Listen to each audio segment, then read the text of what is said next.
Hey everybody, it's me, Hugh. It's Liquid Lunch. It's Wednesday today. It's summer, instant summer, and we're going to actually talk a little bit about that because we've got Brian Gladstone rejoining us here. It's been a few years, Brian, since we had you on the show. Actually, it's been a few months. Actually, I was on with Sigma Miranda for her songwriting session.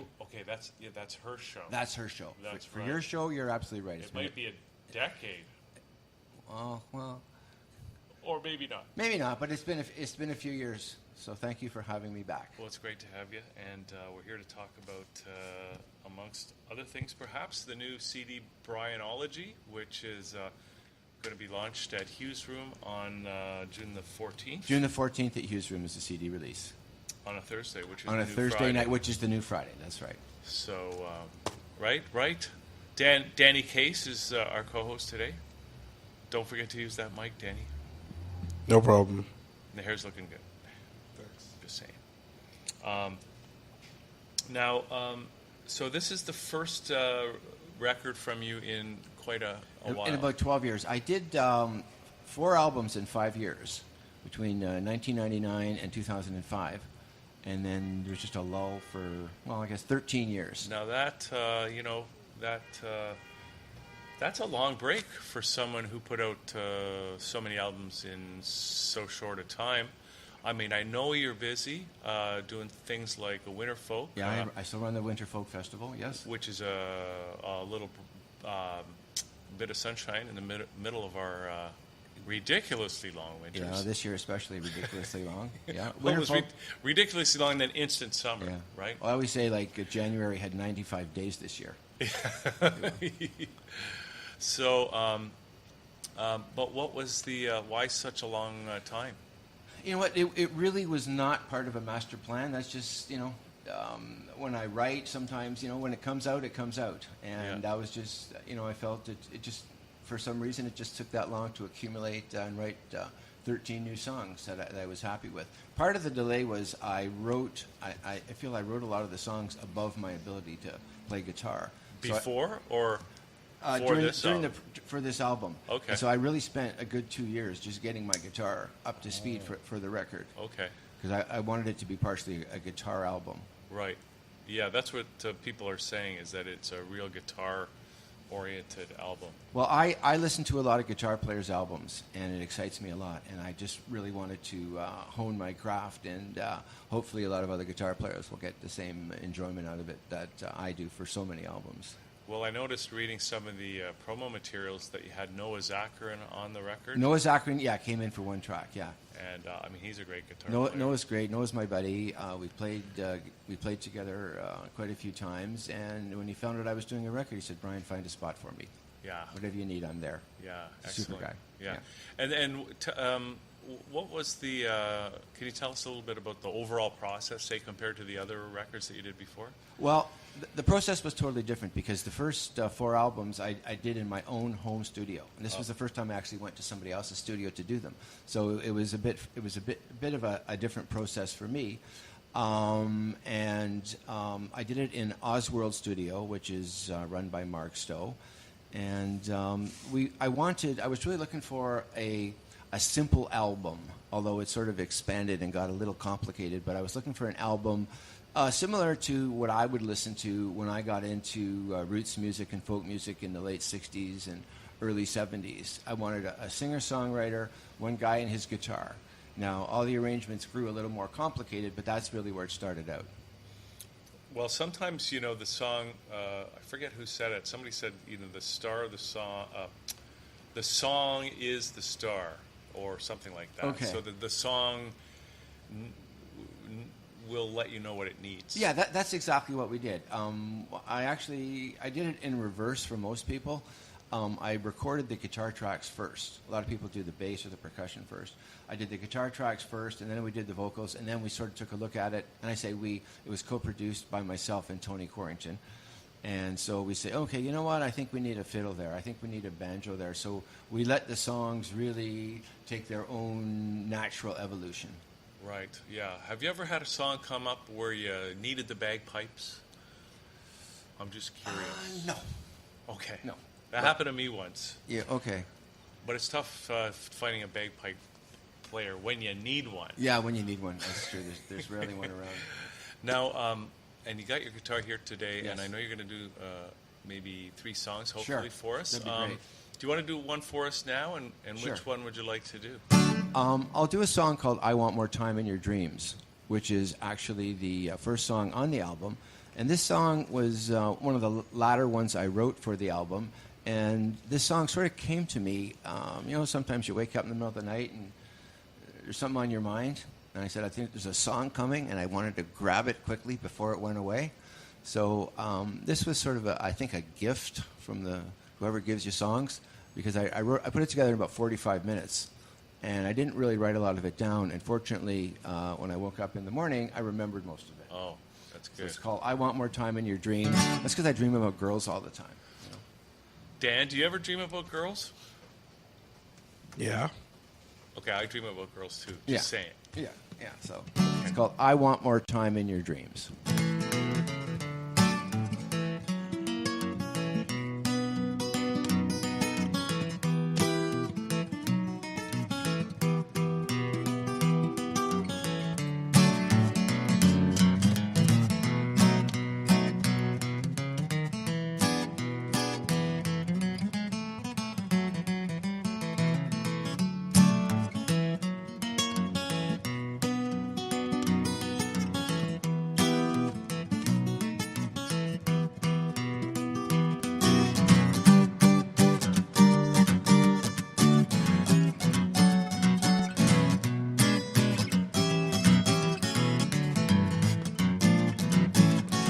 I want more time in your dreams when you're alone with moonbeams, when darkness rules the skies and you shut your weary eyes. We'll drift away to dreamland. I'll be your right hand man. I want more time in your dreams, darling, it's more than it seems. While gallantry's not dead, it happens nightly in your bed. I want more time in your dreams. I want more time in your dreams. To be with you, I go to any means. If you think you're in danger, if you're followed by a stranger, I'll defeat that lowly fiend with a drop kick to the spleen. I want more time in your dreams when villains perpetrate their evil schemes. Like Superman and Lois Lane, I'm your umbrella in the rain. I want more time in your dreams, I do.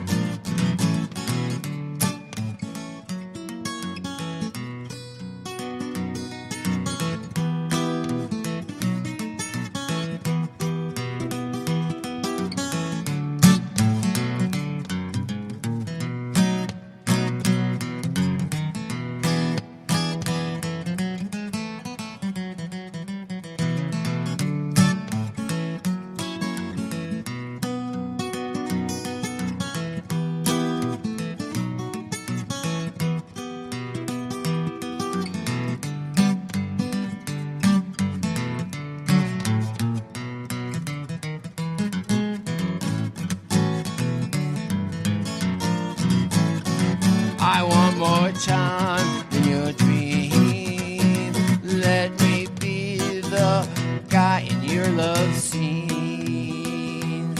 When you get off the trolley, I'll be your Sir Walter Raleigh. You can walk across my cloak so your feet won't get soaked.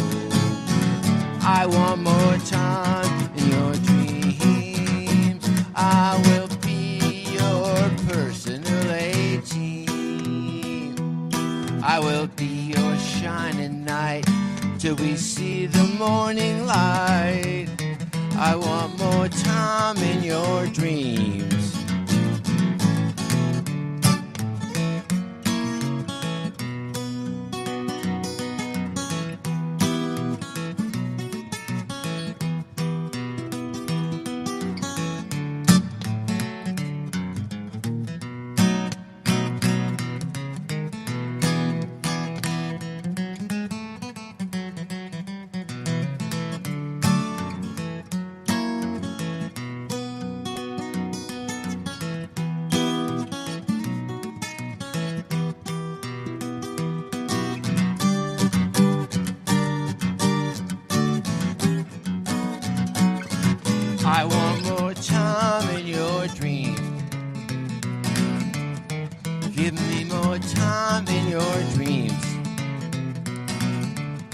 I want more time in your dreams.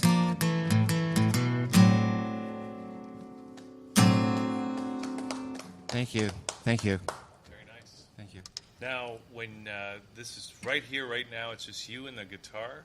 I'm just curious, like on the CD, what kind of instrumentation do you have on that song?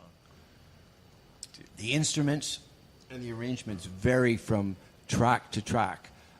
Pretty well every song has my guitar, usually Tony Corrington's guitar backing it up. We have bass on many of the tracks, and we really tried to diversify.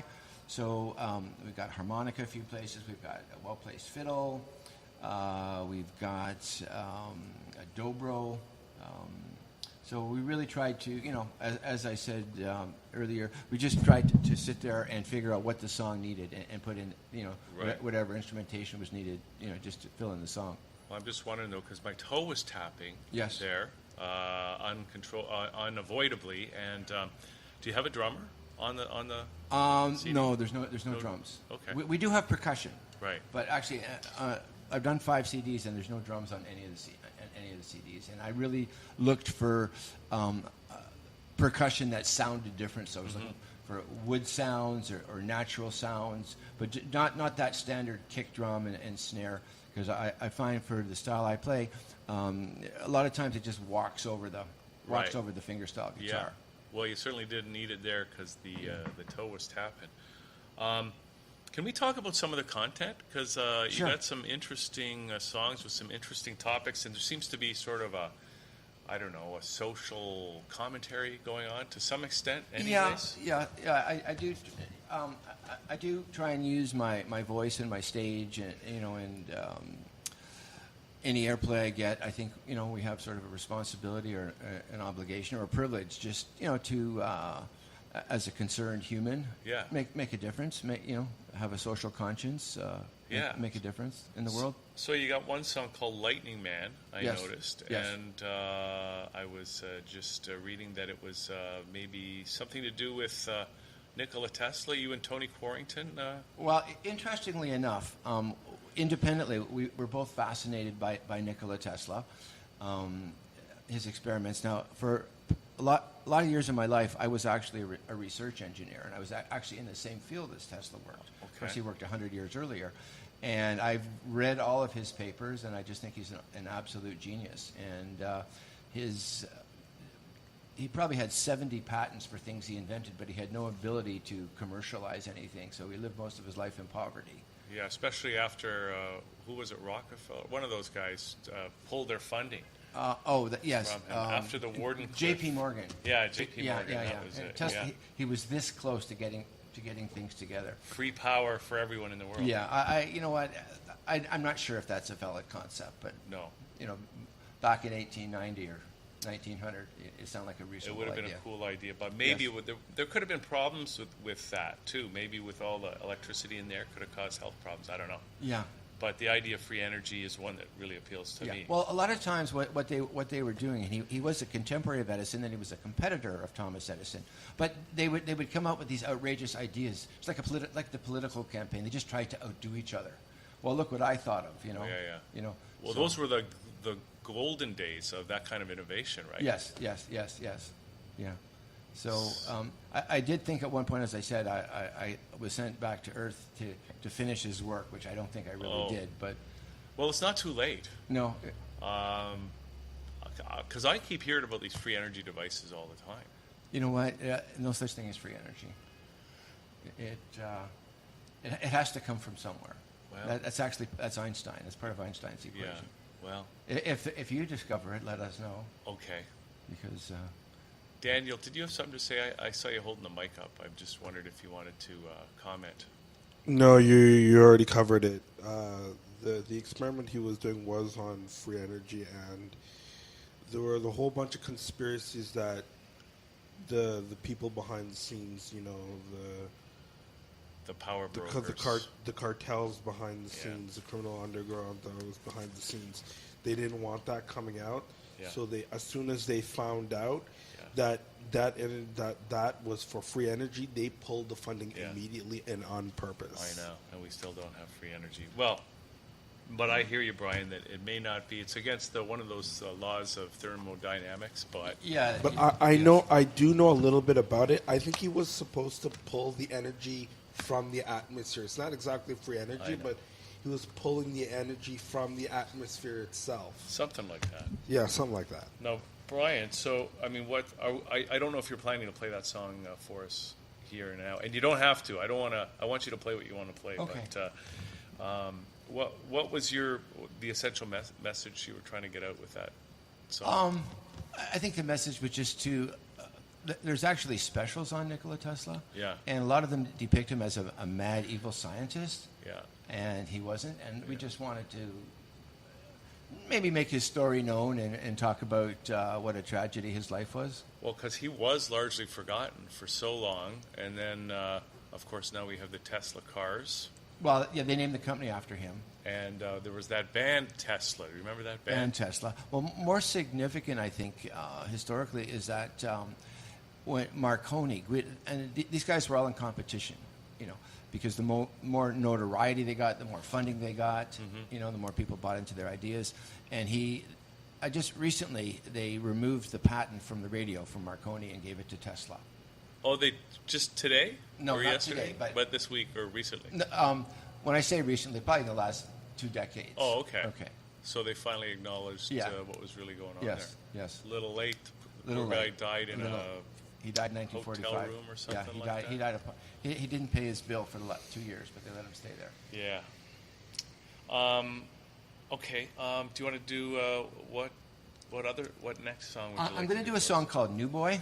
Okay. And this has a bit of a social message as well, and it's really about a young man or a young lady, anybody growing up in this world and parenting them, and just the legacy that we leave them, a mess that we're making of the world and the environment and climate changing, and just that the message is, well, that's what we're leaving you, and you're up to the challenge, and I hope you can clean up the mess that we left you. It's called New Boy.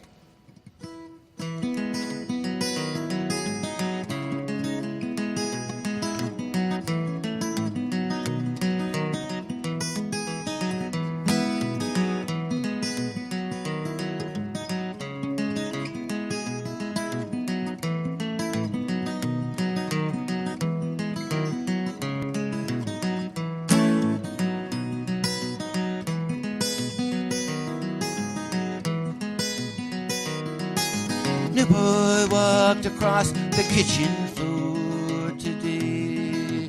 Giant step for mankind, a young man on his way. He's safe and he's warm, he's loved a special way.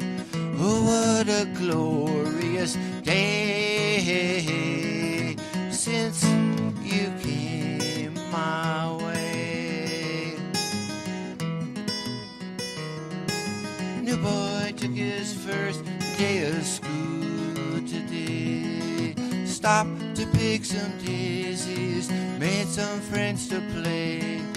He knows all the rules and does everything his own way. The world seems oh so bright since you shone your light. New boy kissed his first girl today.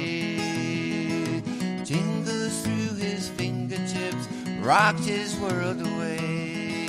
He knows how to share and give his heart away. He found a good woman, make him do his best, and love will do the rest.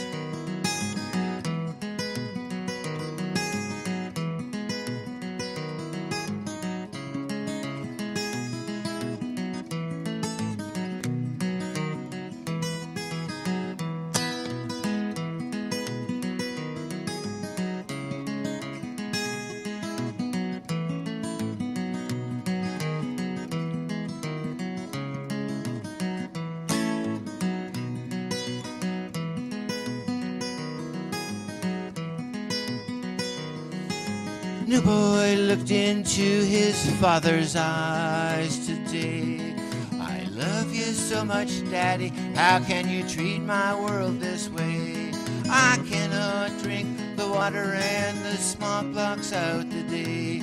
Our children's life is our only worth. Now they must save the earth. New boy made the world a better place today. Stopped to plant some daisies, made some friends to play. He knows all the rules and does everything his own way. He's part of nature's plan. We leave the world in your hands.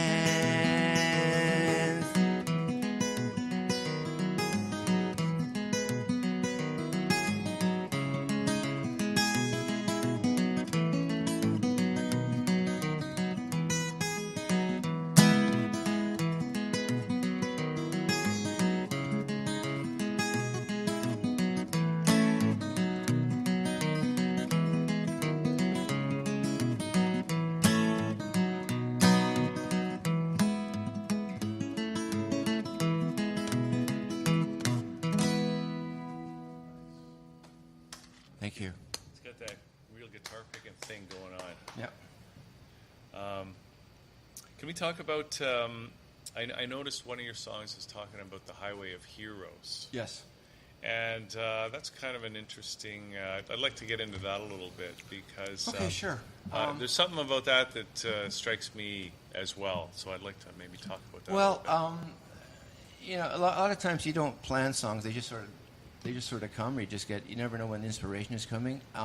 I was driving back a few summers ago I had a lovely tour of Eastern Canada, and I was driving back from New Brunswick. And when you hit Ontario, you see a lot of signs called the Highway of Heroes.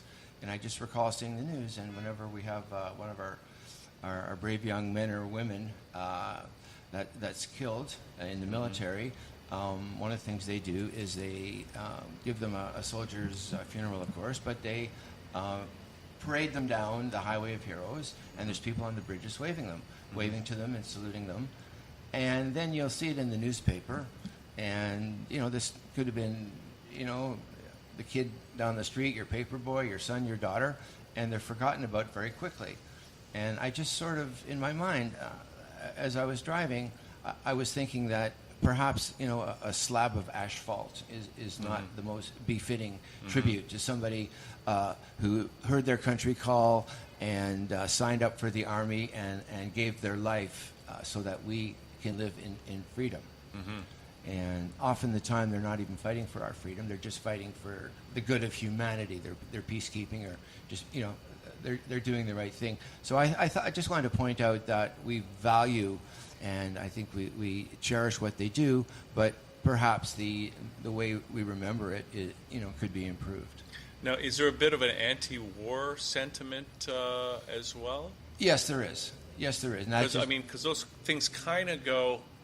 I mean, it's kind of a. Not that they're opposed to each other, but it's kind of a tightrope to it's a slippery slope. But, you know, when I grew up, there was a war going on, and there was anti-protest, and I learned, you know, make love, not war. Yeah. So, you know, I think that we should always strive for a peaceful solution. Yeah, absolutely. And it's tough sometimes. I mean, if you look at the whole Iraq war thing, it's like so many people. We didn't go to that. I mean, Canada wasn't involved in that war, you know, thing. Jean Chrétien. Yeah. But in the U.S., so many people didn't want that war to happen, and it happened anyways. And it just seems sometimes it's like, you know, the further you go back to the Second World War, it's like we were the good guys. Well, that's one of the paradoxes, because the people you're fighting think they're the good guys. Yeah. But sometimes there are, you know, well, okay, I get it. However much we think we're the good guys, yeah, they think they're the good guys by the same amount. And anything we talk about, they think, well, that's propaganda. We say that to them. Well, you're just saying propaganda. Yeah. And there's a lot of, which is, I won't get into it, but there's a lot of wars in the name of religion and a lot of things done in the name of God. Well, you know, we have a God too. So whose God is right? Right. Or it's about money, if you get down to it. Well, It's about economic interests and It's about, I think, geopolitics. yeah, I think it's ultimately about money, about oil, and I mean, war is a profit center. Yeah. So I mean, it's one thing to honor, our young Canadian guys that go off, but it's another thing to make sure that as a country we're doing the right things, that we're not getting involved in frivolous or unnecessary wars that are not really about the right thing. Well, that's what history does. At the time, it seems like the right thing, but looking back historically, that's the true test. Yeah.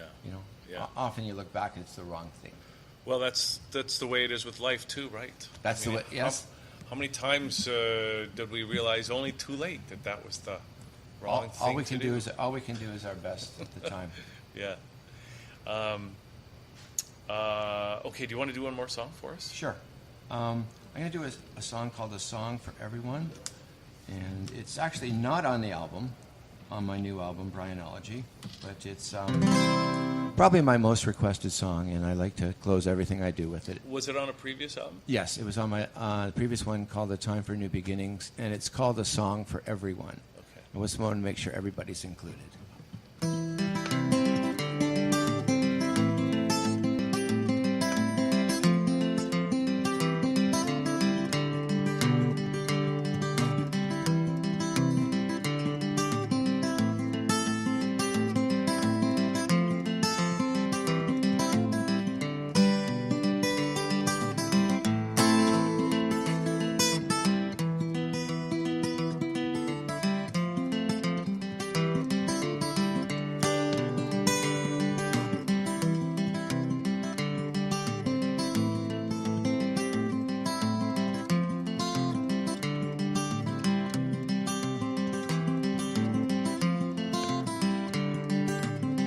Here is a song for the homeless, a cold night on the street,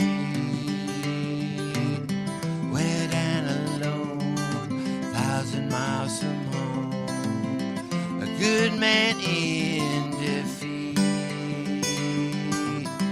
Here is a song for the kindness, a stranger gives a damn. Here is a song to move our lives along. It's a song for everyone. It's a song for everyone.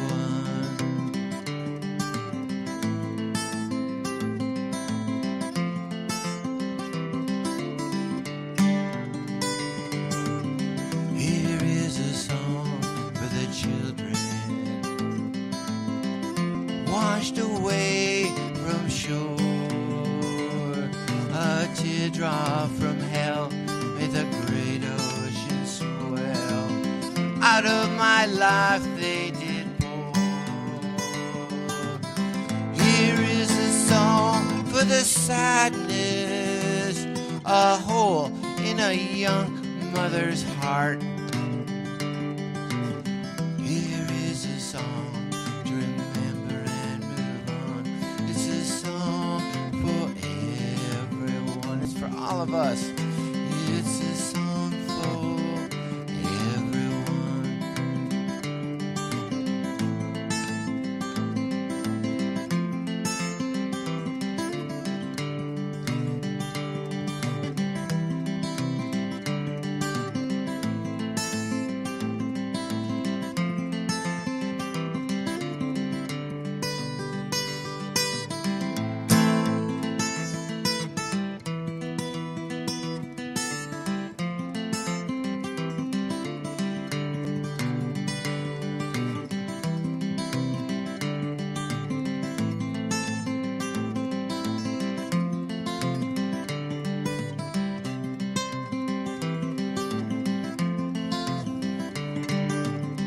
Here is a song for the sickly and the soothing hands that heal. For those who cannot see in their dark reality, they find the light through everything they feel. Here is a song for the lonely and for everyone who's been down and out. Here is a song, some hope to carry on. It's a song for everyone. Yes, it's a song for everyone.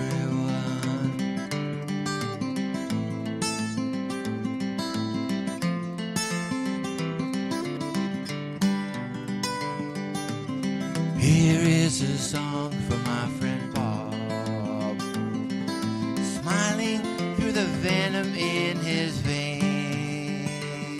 We've hung out since our teens in faded Levi's jeans.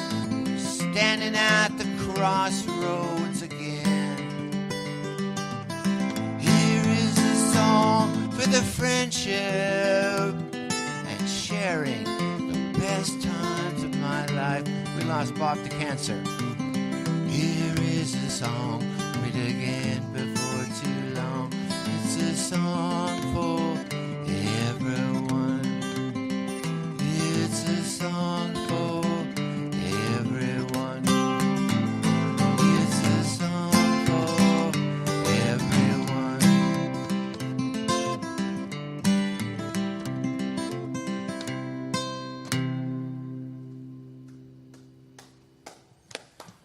Thank you.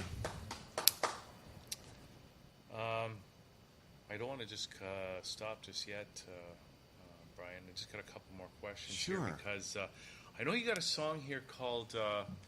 See, we're doing a vegan show here on that channel now. Cool. So, and I know you got a song here called "Behind the Maple Leaf Slaughterhouse Doors." Yes. Which is like a vegan anthem.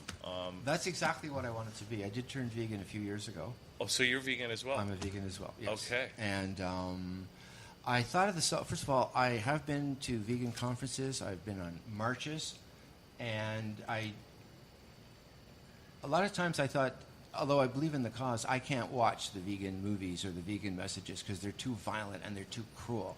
And I get it, but I don't need the shock value.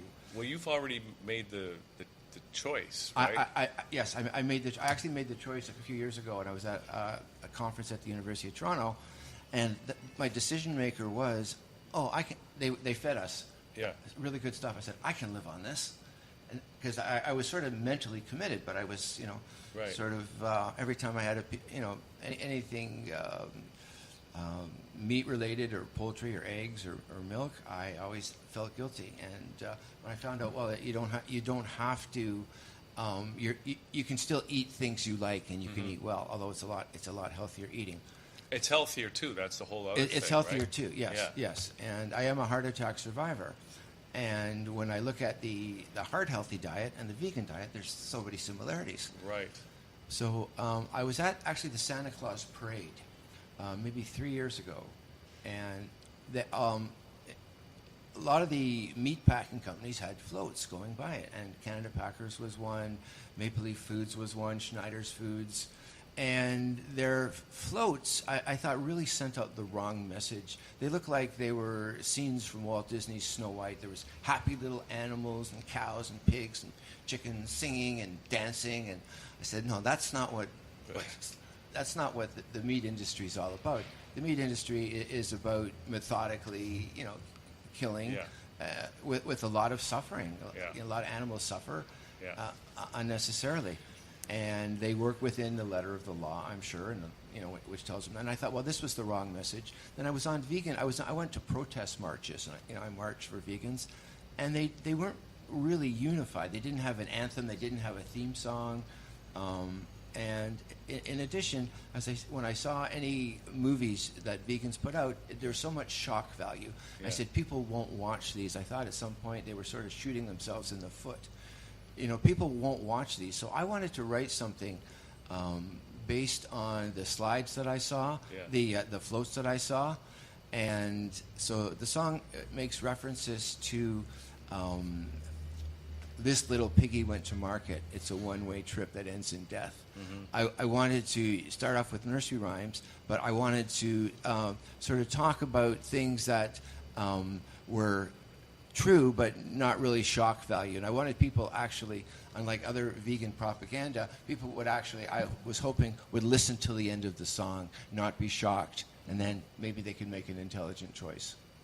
Well, it just seems to me that this vegan thing is really catching on, as if it's kind of reaching some sort of critical mass. Yeah. I mean, do you have any thoughts why that might be happening? It just seems now in particular. Two thoughts. One of them is, first of all, it's trendy. Okay, it's like cool to be vegan now. Okay, I don't get that totally, but it is. And also, I take the TTC a lot, and it's the first time in the last 6 months, I've seen mainstream advertising on the TTC on the values of veganism. So I think it's just because it's trendy, and there's a lot more public awareness of it now. Well, it is Liquid Lunch, and all this talk about food. We got some vegan cheese in the fridge, and it's very good. And I know that's what I'm starting to think about right now, even if it's vegan. Yeah. Now, do you think the whole world one day will go vegan? I have friends that believe that is the case. I don't know. I don't know. I feel really good about what I think is doing the right thing. Yeah. And I feel really good about coming out with a song, which we're making a video of for behind the Maple Leaf Slaughterhouse doors. I feel really good about doing the right thing in my food choices, but also using my voice to hopefully educate people or engage people so they can make proper choices about their diet like I've done. Well, do you mind if I introduce some of the people in the vegan community that are hanging around that channel to the song, and maybe they can start to use it in the way that you intended it to be used? It'd be a pleasure. That's what it's for. All right. So maybe we'll get you back for that show. It's like a Liquid Lunch, but it's on a Monday. It's the vegan, calling all vegans. Really? Okay. Yeah. Really? Okay. So I'm going to tell them about it and get them. Maybe when the video comes out. Okay. Yeah. When would that be? I think about 6 weeks. Okay. As I said, I want it to be the vegan anthem because there's no unified song, or there's nothing that ties everybody together. Yeah. Okay. Great. Okay. Cool. So now the album is going to be released, as we said, on June the 14th. Yes. At Hughes Room. What time does the show begin? The show begins at 8:30, but it's always smart when you're dealing with Hughes Room to make reservations in advance. You can make reservations online. I believe their website is hughesroomlive.com, and you can get more information on my website, which is briangladstone.com.